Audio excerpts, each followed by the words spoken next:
Hello दोस्तों, मेरा नाम है रोशन मिश्रा और आप देख रहे हैं मेरा YouTube channel quiz days mathematics. दोस्तों, जिन्होंने भी मेरा चैनल सब्सक्राइब नहीं किया है कृपया सब्सक्राइब कर लीजिए। अगर आपको ये वीडियो पसंद आए तो लाइक करना ना भूलें। किसी भी तरह का सुझाव आपके मन में आ रहा हो तो आप कमेंट बॉक्स में जा कर के कमेंट कर सकते हैं। तो सबसे पहले मैं आपको ये कहना चाहूँगा कि आप सब्सक्राइब कर लीजिए। और आज मैं बहुत ही इम्पोर्टेंट टॉपिक उठाने जा रहा हूँ। परसेंटेज से फ्रैक्शनल वैल्यू कैसे निकाला जा सकता है। परसेंटेज को देखते ही हम फ्रैक्शनल वैल्यू कैसे उसका लिख देंगे। जैसे अगर लिखा हुआ रहे 83 एंड 1/3% और हम इसको अगर ऐसा यूज करना हो, परसेंटेज का यूज करना हो फ्रैक्शन के रूप में, तो हम इसको तुरंत कैसे 5/6 लिख देंगे। ठीक है, ये आप भी कर सकते हैं। आसान है, समझने की सिर्फ जरूरत है। आप अगर पूरा वीडियो देखेंगे हो सकता है ये एक पार्ट में खत्म भी ना हो। एक पार्ट देखेंगे, दूसरा पार्ट भी मैं इसका बनाऊंगा, तीसरा पार्ट जहां तक जरूरत होगा वहां तक मैं बनाऊंगा। तो मैं पहला पार्ट बनाने जा रहा हूं। तो स्टार्ट करते हैं हम। परसेंटेज से फ्रैक्शनल वैल्यू कैसे निकाला जा सकता है। ठीक है, सबसे पहले तो परसेंटेज का मतलब क्या है उस चीज को समझ लो। परसेंटेज का मतलब है आउट ऑफ 100। जैसे हम लोग बोलते हैं 20 रुपया पर केजी, 20 रुपया पर केजी, तो 1 केजी का दाम हो गया 20 रुपया। तो इसी तरह से अगर इस चीज को हम परसेंट में लिखे 20%, पर ऐसे लिखे ना, परसेंट, सेंट का मतलब 100, तो 100 में 20। ठीक है, 100 में 20। अब जैसे देखो परसेंटेज का सबका जो है रिलेशन किसके रिस्पेक्ट में होगा, 100 के रिस्पेक्ट में होगा। 100 के रिस्पेक्ट में सबका रिलेशन होगा। तो हम छोटा सा से स्टार्ट करते हैं, रिलेशन को सिर्फ समझना है। जैसे देखो ये है 10%। अगर 10% लिखे तो हम 10/100 लिख सकते हैं। 10/100 10/100। तो 10/100 को अगर छोटा करे तो वो आपको आ जाएगा फ्रैक्शनल वैल्यू इसका 1/10। 1/10। ठीक है, 10% इज इक्वल टू 1/10। ठीक है, तो 10 में 1 भाग, 10 में 1 भाग। अब सोचो थोड़ा, तो 20 में कितना भाग, 2 भाग। इसी तरह से 20 चौका 80, 20 पंचे 100, तो 20 में 2 भाग। तो 100 में कितना भाग, 10 भाग। तो 100 में 10 भाग को ही जैसे पूरे 100 को 10 भाग में बांट दो, 1 2 3 4 5 6 7 8 9 10, 10 भाग। तो 10 10 10 10 10 10 10 10 10 10, ये 10 मिल करके 100 बनाएगा। तो एक 10 को अगर हम 100 में डिनोट करेंगे तो हम बोल सकते हैं 10 में 1 भाग, 10 में 1 भाग। समझ रहे हैं बात, 1/10 मतलब फ्रैक्शनल वैल्यू है ये उसका। इसी तरह से देखो 20%, 20% 10% का तो दुगुना है, तो 1/10 का दुगुना हो जाएगा 2/10, 2/10। समझिए बात को, हम डायरेक्ट बोल सकते थे 20/100 1/5। 10% से रिलेशन में है 20%, 1/10 का दुगुना 2/10। तो 2/10 को अब छोटा करो तो हम बोल सकते हैं 1/5, क्योंकि 20 की संख्या पूरे 100 में, 20 की संख्या पूरे 100 में कितनी है, 5। तो 100 में 1 20, तो 100 में 1 20, तो हम लोग इसको ऐसे बोल सकते हैं 5 में 1 भाग हुआ। ठीक है, 30% क्या हो जाएगा, 1/10 का देख लो, ट्रिपल है, तिगुना है। तो हम लोग इसको बोल सकते हैं 1/10 का तिगुना यानी 3/10। ठीक है, 40% देखो 10% से 4 गुना है, तो 1/10 का अगर 4 गुना लिखेंगे तो वो हो जाएगा 4/10। अगर ऊपर नीचे काटे तो 2/5 आएगा। चलो हम 20% का रिलेशन से 20% से 40% का रिलेशन देखते हैं। तो 1/5 का ये दोगुना है, क्योंकि 20 का दोगुना है 40, तो 1/5 का दोगुना क्या हो जाएगा, 2/5। ठीक है। 50%, 100% का आधा, 100 में 50, 100 में 50, इसका मतलब क्या होता है? हाफ। 2 में 1 भाग, 2 में 1 भाग यानी 1/2। ठीक है। हम इसको ऐसे भी देख सकते थे, 10% का 5 गुना है तो 1/10 का 5 गुना हो जाएगा 5/10, 5 दूनी 10। ठीक है। चलिए 60% देखते हैं। 60% 20% का तिगुना है, 20% का तिगुना, तो 1/5 का तिगुना अगर करेंगे तो आ जाएगा 3/5। देख लो 1/5 का तिगुना 3/5, ट्रिपल है ये। 20% का ट्रिपल है 60%, तो 1/5 का ट्रिपल क्या है? 3/5। ठीक है। अभी 70% हो जाएगा 7/10। 80%, 20% का 4 गुना है तो 1/5 का 4 गुना हो जाएगा आपको, 1/5 का 4 गुना हो जाएगा 4/5। ठीक है। 90% अगर देखे तो ये आ जाएगा 9/10, 9/10, 10% का 9 गुना, तो 1/10 का क्या है? 9 गुना। ये तो सिंपल छोटा छोटा था फ्रैक्शन। फिर हम लोग इससे थोड़ा आगे बढ़ते हैं, हम लोग।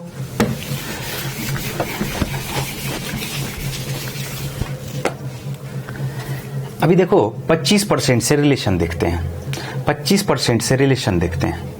25% का मतलब हो जाएगा 100 में 25 की संख्या 4 है तो 4 में 1 भाग, 4 में 1 भाग, जिसको हम लोग बोल सकते हैं 1/4। 25% से 2 गुना है 50%, 1/4 का 2 गुना 2/4 यानी 1/2 हो जाएगा।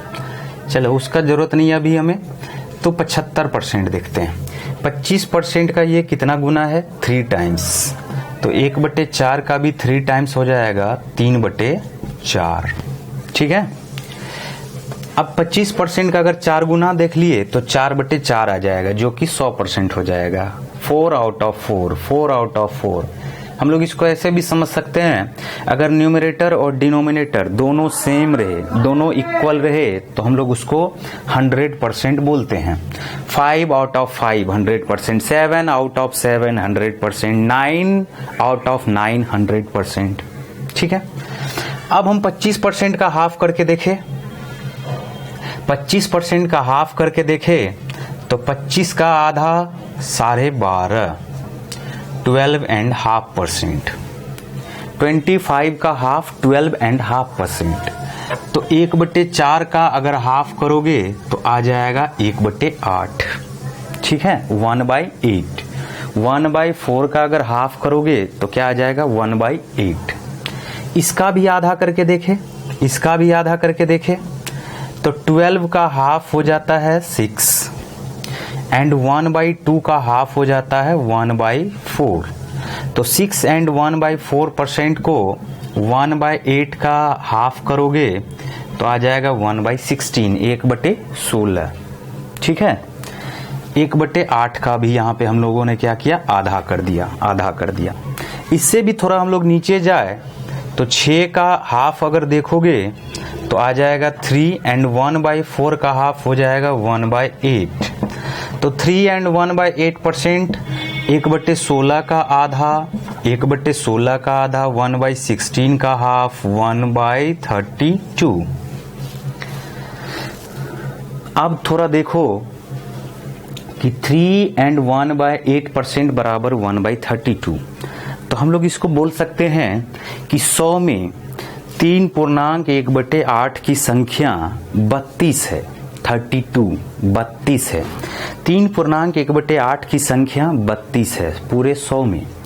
तो 32 में से सभी 32 हैं, तो उस 32 में से एक 3.1/8 के बारे में अगर डिनोट करना रहेगा तो हम बोल सकते हैं 32 भाग में से एक भाग के बारे में कहा जा रहा है। ठीक है। यहां पर अब देखो सब एक दूसरे के रिलेशन में है, इसका 2 गुना फिर इसका ये 4 गुना हो गया। देख लो 3.1/8% का 4 गुना 12.1/2%। अब इसका भी 2 गुना है तो हम बोल सकते हैं 3.1/8% का 8 गुना 25%। ठीक है। तो यहां से रिलेशन आता है। अब देखो हमें जो इंपॉर्टेंट है उसको समझना है। 12.5% बराबर 12.5% बराबर हो गया 1/8। अब इसका रिलेशन देखते हैं हम लोग। अगर इसका दुगुना किया जाए तो ये आ जाएगा 25%, जो कि है 1/4 के। अगर इसका तिगुना किया जाए, अगर इसको तिगुना किया जाए तो गौर से देखना, दो तरह से हम लोग तिगुना कर सकते हैं। 12 तिया 36, 12 इंटू 3 36 एंड हाफ इंटू 3 1.5, यानी 37.5%, 37.5%। तो 37.5% 1/8 का तिगुना 1/8 का तिगुना करेंगे तो आ जाएगा 3/8। ठीक है, तो आप देख लीजिए यहां से रिलेशन बन गया। 12.5% का तिगुना कितना हो जाएगा? 37.5%, और ये 37.5% बराबर 3/8 ऐसा होगा। अभी अगर 4 गुना करें, हम बोले क्या कि दो तरह से तिगुना कर सकते। एक तो हम तिगुना ऐसे भी कर लिए, 12 तिया 36 हाफ इंटू 3 1.5। तिगुना हम ऐसे भी कर सकते हैं, देखो 2 गुना तो 25% होता ही है। अगर एक बार और 12.5 को ऐड कर दिया जाए तो तिगुना हो जाएगा ना। 25 में 12.5 को ऐड करो 37.5, तिगुना हो गया। 4 गुना अगर करें तो 4 गुना क्या हो जाएगा? 4 गुना हो जाएगा 50%। 12.5% का 4 गुना हो जाएगा 50%। तो 4 गुना जब 50% होगा, देख लो, तो 1/8 का 4 गुना 4/8, यानी वो भी क्या हो गया? 1/2 हो गया। ठीक है, चलिए, तो 4 गुना करने का हमें जरूरत नहीं है, 5 गुना करते हैं। 5 गुना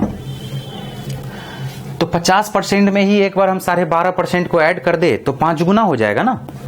तो 50% में ही 12.5 को ऐड करेंगे तो वो हो जाएगा 62.5%, यानी 62.5%। तो 1/8 का 5 गुना हो जाएगा 5/8। 1/8 का 5 गुना क्या हो जाएगा? 5/8। 12.5% को 5 गुना किए, 12.5% को 5 गुना किए तो 62.5% आया। तो 1/8 का भी 5 गुना कर दिए, वो क्या हो गया? 5/8। 6 गुना अगर कर दे, 6 गुना अगर कर दे तो 12.5% को अगर 6 गुना करे, 6 से मल्टीप्लाई करो, या 62.5 में ही 12.5 को ऐड कर दो तो हो जाएगा आपका 75%, 75%। तो वो क्या कहलाएगा? 6/8, यानी 3/4। वो तो हम देख चुके हैं। अभी हम इसको 7 गुना करते हैं। गौर से देखो, अगर 7 गुना करे तो 7 गुना करने से 12.5% को अगर 7 गुना करे तो या तो आप ऐसे भी कर सकते हो 12 गुना 7 और हाफ गुना 7, या 75 में ही 12.5 को एक बार ऐड कर दो। 75 में 12.5, क्योंकि 6 गुना तो 75% था। तो अभी हम 7 गुना करते हैं। 7 गुना करेंगे तो एक बार 12.5 ऐड कर दिए 75 में, तो दोनों मिल करके हो गया 87.5%। 87.5%, 87.5% इज इक्वल टू 1/8 का 7 टाइम्स 7/8, 7/8। ठीक है दोस्तों, अब सोचो कि अगर ऐसा क्वेश्चन रहे 87.5% ऑफ 1632 ऐसा दिया हुआ है। अब 87.5% ऑफ 1632 दिया हुआ है, तो कुछ लोग क्या करते हैं 87.5/100 फिर 1632 को मल्टीप्लाई करते हैं। बहुत ही डिफिकल्ट मेथड हो जाता है, वो बहुत ही लंबा टाइम लग जाता है। अगर इसका फ्रैक्शनल वैल्यू आपको पता रहे, इसका फ्रैक्शनल वैल्यू क्या है? 7/8, और इसको ऑफ के जगह पे मल्टीप्लाई करके 1632 से मल्टीप्लाई कर दो तो 8 दूनी 16 और 8 चौका 32, ये आपका आंसर हो गया। 7 दूनी 1428 आंसर। ठीक है, तो इसका महत्व बहुत ही है। आप देखते जाइए, धीरे धीरे चीज़ों को समझते जाइए, धीरे धीरे रिलेशन को समझते जाइए। ये बहुत ही इम्पोर्टेंट है, बहुत ही इम्पोर्टेंट है इस चीज़ों को समझना। इसका दायरा सीमित नहीं है, बहुत बड़ा दायरा है। अभी तो हम फिलहाल फ्रैक्शन बता रहे हैं, इसी को हम लोग यूज़ करेंगे रेशियो के भी रूप में, इसी को भी यूज़ करेंगे हम लोग रेशियो के रूप में। फिलहाल आप इसको फ्रैक्शन के रूप में समझिए कि किस तरह से हम फ्रैक्शन के रूप में इसको समझ पाते हैं। तो ये आपको 12.5% का सारा रिलेशन आपको पता चल गया। 12.5% का तिगुना 37.5%। ध्यान से देखते जाइए, सुनते जाइए गौर से। अगर आप ध्यान से सिर्फ देख लेंगे तो मुझे लगता है कि ये आपको याद हो जाएगा, रटने का कोई भी जरूरत नहीं है। 12.5% का तिगुना 37.5%, 3/8। 12.5% का 5 गुना 62.5%, 62.5%, 5/8, 5/8। 12.5% का 7 गुना 87.5%, 87.5%, जो हो जाएगा आपको 7/8। ठीक है, इतना समझ गया आप। तो अभी देखिए ये इससे निकला हुआ था, तो इसका तो सीमित है, हम लोग आसानी से निकाल पाते हैं। अब चलो हम इसको यहां से मिटाते हैं। थोड़ा इस बात पे गौर करेंगे, इसके बारे में आते हैं। 6 and 1/4%। तो चूंकि ये तो 16 रिलेशन होगा, पूरे 100 तक में इसका रिलेशन कितना बार होगा? 16 बार। हम लोग कुछ रिलेशन तो यहीं से जान लेते हैं, देख लो। 6.1/4% का दुगुना हो गया, तिगुना करेंगे वो भी पता चलेगा। ठीक है, जैसे देखो अभी हम अगर तिगुना करें तो 6 तिया 18 और 1/3 का तिगुना तो 3/4, तो 1/16 का तिगुना ये हो जाएगा आपको 3/16। ठीक है, 18.3/4% बराबर क्या हो जाएगा? 3/16। अच्छा सोचो, अगर हमें अचानक से कहा जाए कि 5/16 का परसेंटेज वैल्यू पता करें, 5/16 का परसेंटेज वैल्यू कैसे निकलेगा? तो 5/16 को हम 5/16 नहीं समझ रहे हैं, हम तो इसको समझ रहे हैं 1/16 इंटू 5। 1/16 का 5 गुना 5 टाइम्स। ठीक है, तो अभी 1/16 का मतलब तो हमें समझ में आ रहा है कि 6.1/4%, और इसको किससे मल्टीप्लाई कर देना है? इसका चूंकि 5 टाइम्स है तो इसका भी 5 टाइम्स कौन सा परसेंटेज होने वाला उसके बारे में पता लगा ले। तो देखो 6 को 5 से मल्टीप्लाई करते हैं तो आ जाता है 30। 6 पंचे 30, 30। और 1/4 को अगर 5 से मल्टीप्लाई करते हैं तो 5/4, जो कि 1.1/4। तो 30 तो हमें पूरा आ चुका था, और एक्स्ट्रा क्या आया है? तो 1.1/4% एक्स्ट्रा आया है। तो हम बोल सकते हैं 31.1/4% ही होगा 5/16। अगर हमें कहा जाए कि 7/16 का रिजल्ट बताइए भाई, 7/16, तो 7/16 का परसेंटेज वैल्यू कैसे पता करेंगे? हमने क्या बोला कि 1/16 का ये 7 टाइम्स होगा, और 1/16 का जब 7 टाइम्स होगा तो 6.1/4% को किससे मल्टीप्लाई करना है? तो 7 से। अभी देखो 6 को 7 से मल्टीप्लाई किए तो 42 आया पूरा। 6 को 7 से मल्टीप्लाई किए तो 42 आया पूरा। ठीक है, और 1/4 को अगर 7 से मल्टीप्लाई किए तो 7/4 आया, तो 42 आया पूरा, और 7/4 का मतलब हो जाएगा 1.3/4%, जिसको कि हम लोग लिख सकते हैं 43.3/4%। 43.3/4%। ठीक है, 43 and 3/4%। इसी तरह से 9 गुना करेंगे, 11 गुना करेंगे। हाँ, हम लोग अगर जैसे अचानक से सिचुएशन आ जाए 15/16 करने का, अचानक से आ जाए कि ये 15/16 है, तो उस कंडीशन में हम ये नहीं करने लगेंगे 6 and 1/4% को 15 गुना, नहीं, ये नहीं करेंगे। हम करेंगे इसको, हम क्या जानते हैं, ये तो पूरा 16/16 हो जाए तो हो जाएगा 1, तो 1 में से 1/16 क्या है? कम है। 1 में से 1/16 कम है। अभी 15 गुना करने से कोई फायदा नहीं है, 15 × 6 = 90 हम कर सकते हैं, वो भी हम करके बताते हैं। अभी देख लो फिलहाल 1 में से 1/16 कम कर लें, यानी 100% में से 1/16 का मतलब 6.1/4% कम कर ले। तो मेरा आंसर देखो 6 अगर घटा दिए तो 94, तो ये हो जाएगा 93.3/4%, यानी 15/16 का परसेंटेज वैल्यू क्या हो जाएगा? 93.3/4%। या अगर लिखा हुआ रहे 93.3/4% ऑफ किसी संख्या का निकालना हो, तो हम उस समय में क्या करने लग जाते हैं, 93.3/4%, बहुत सारा गुना भागा करने लग जाते हैं। बस वहीं पे हमें लेट लगता है और हम पीछे हो जाते हैं। उस समय में हम क्या दिमाग लगाएंगे, बोलेंगे अच्छा ये 93.3/4% है, देखो तो ये 100 से कितना कम है, 100 से कितना कम है, तो 100 से 6.1/4% कम है। अब 100 के बारे में हम जानते हैं 1 है, उल्टा लेके चलना शुरू किए। 1 है, 6.1/4% का फ्रैक्शनल वैल्यू 1/16 है, कम करो 1 से 1/16 कम करो 15/16। ये इतना बड़ा परसेंटेज दिखने में लग रहा है और इसका फ्रैक्शनल वैल्यू क्या हो गया, 15/16। तो कैलकुलेट करना बहुत ही आसान हो जाता है। ठीक है, तो चलिए हम लोग फिर देखते हैं, इसी तरह से फिर हम लोग आगे बढ़ते हैं। अभी दूसरे का रिलेशन देखते हैं।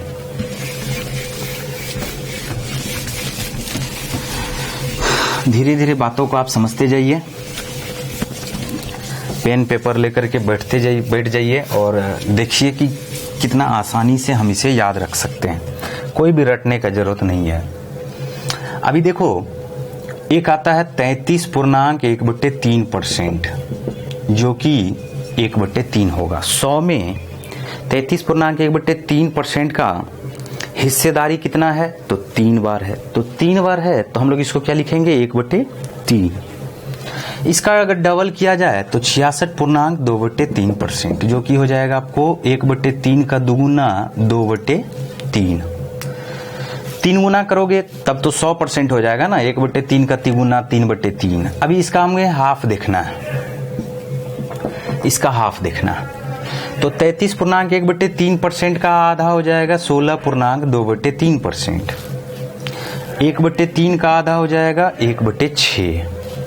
इसका भी अगर हाफ देखे, तो 16 का आधा हो जाएगा 8 और 2/3 का आधा हो जाएगा 1/3। ये हो जाएगा आपको 1/12। देखते जाइए, इसका भी अगर हाफ देखे तो 8 का आधा 4, 1/3 का आधा 1/6%, जो हो जाएगा 1/24। इसका भी हम लोग हाफ देख सकते हैं, इसका भी हाफ देख सकते हैं 2, 1/6 का आधा 1/12। तो 2.1/12% बराबर क्या हो जाएगा, 1/48। तो रिलेशन कहां से बन रहा है, देखो बड़े बड़े फ्रैक्शन से, जो कि आप जानते भी होंगे, इसी से रिलेशन बनता जा रहा है। ठीक है, इसके बारे में देखो अभी, या पहले हम इसके बारे में देखते हैं।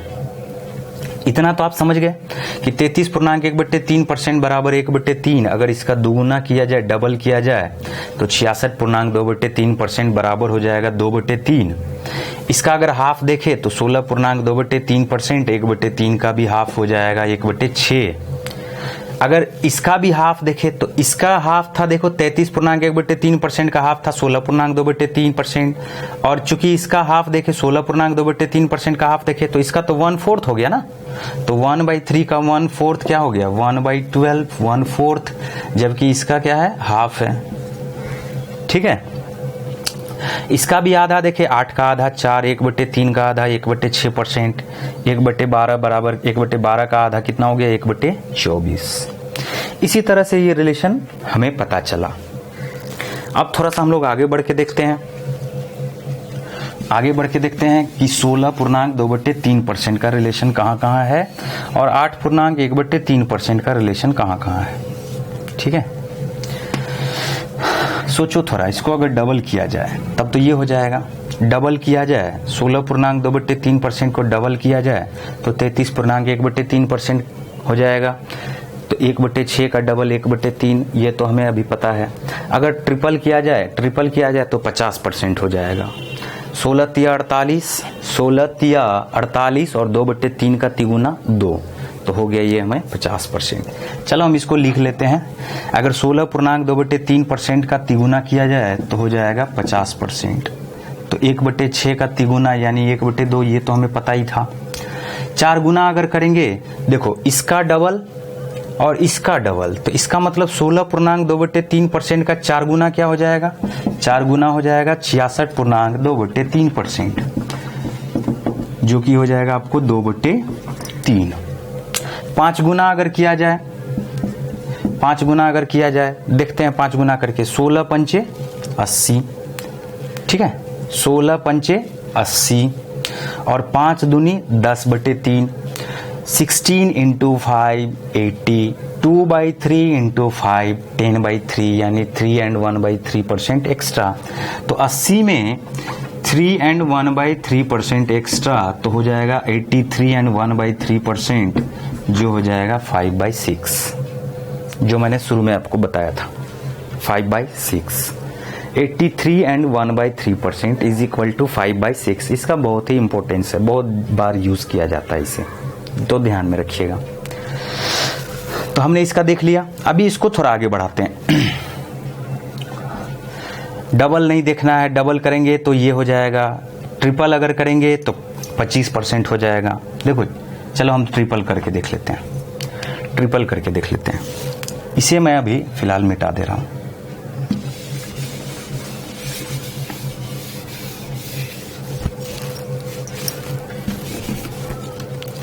अभी हम 8.1/3% का रिलेशन देखना शुरू किए। तो अगर दुगुना करेंगे तो 16.2/3% यानी 1/12 का दुगुना कितना हो जाएगा 1/6। ठीक है, अगर इसका तिगुना किया जाए 8.1/3% का तिगुना तो 1/12 का तिगुना 1/4 हो गया ना। 8 तिया 24 और 1/3 का तिगुना 1 तो 25%, 1/4।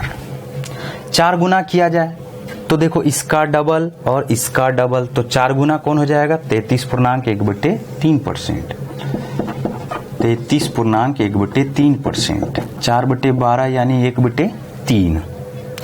5 गुना किया जाए, चलो 5 गुना किया जाए, देखते हैं 5 गुना करके। तो 8 को 5 से मल्टीप्लाई करो, 8 पंचे 40, 40।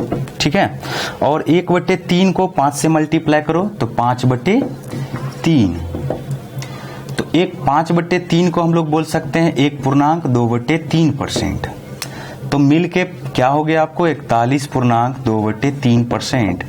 तो 1/12 का वैल्यू हो गया 5 गुना करके 5/12।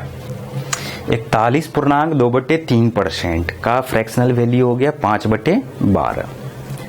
6 गुना अगर करे तो 6/12 जो कि हो जाएगा 50%। 7 गुना करे तो उसी में एक बार 7 गुना करे, देख लो। तो हम ऐसे भी लिख सकते हैं 8 सते 56, 8 सते 56 56 और 1 सते 7, तो 56% एंड 7/3% ये हो जाएगा 2.1/3%। और दोनों को ऐड करने के बाद 58 एंड 1/3% जो हो जाएगा 7/12। ठीक है, या हमें क्या करना था 50% में ही एक बार 8.1/3% को ऐड कर देना था, जो कि हो जाएगा मेरा 58 एंड 1/3%। ठीक है, तो इस तरह से बहुत सारा रिलेशन है, इसको आप दिमाग में रख सकते हैं।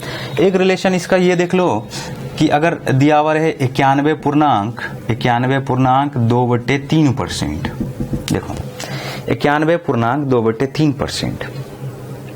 हम पता लगाते हैं कि 100 से ये कितना कम है, तो 100 से कम है 8.1/3% कम है। 100 से 8.1/3% कम है। हम इसको लिख सकते हैं 100% माइनस 8.1/3%। तो 1 में से 1/12 को अगर माइनस कर दिया जाए, 1 में से 1/12 को अगर माइनस कर दिया जाए तो हो जाएगा मेरा 11/12। 91.2/3% का फ्रैक्शनल वैल्यू क्या हो जाएगा 11/12। ठीक है, चलिए इतना मेरे लिए अभी फिलहाल ये काफी है। तो फिर हम लोग बढ़ते हैं दूसरे तरफ।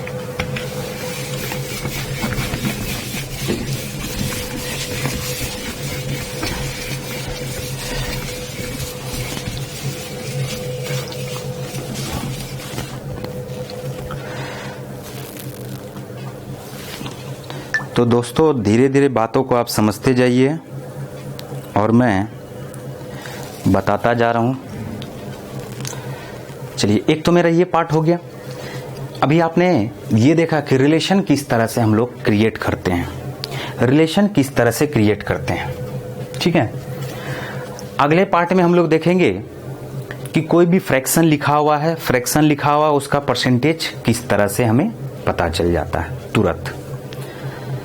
तो अगला पार्ट भी देखिए, उसका भी अगला पार्ट, यानी 3 पार्ट मैं बनाने जा रहा हूं।